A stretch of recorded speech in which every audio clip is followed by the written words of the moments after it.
নোয়াখালীতে হাম রুবেলা টিকা ক্যাম্পেইন উদ্বোধন। নোয়াখালী জেলায় হাম রুবেলা টিকাদান কর্মসূচি ক্যাম্পেইন 2026-এর শুভ উদ্বোধন করা হয়েছে। সোমবার সকালে জেলা পুলিশ কেজি স্কুলে এই কর্মসূচির উদ্বোধন করেন জেলা প্রশাসক মোহাম্মদ শফিকুল ইসলাম। উদ্বোধনী অনুষ্ঠানে উপস্থিত ছিলেন জেলা police super TM. Mosharraf Hossain, জেলা সিভিল সার্জন ডাক্তার আনোয়ার হোসেন, জেলা বিএনপির আহ্বায়ক মাহবুব আলমগীর আলো সহ বিভিন্ন শ্রেণী পেশার মানুষ।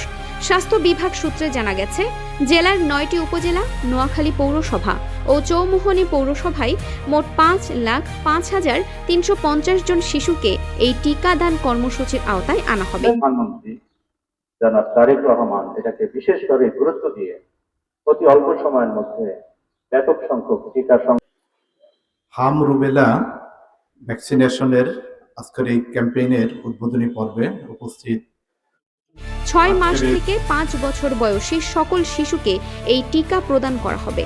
Arfin Farha, desk report, DSK TV।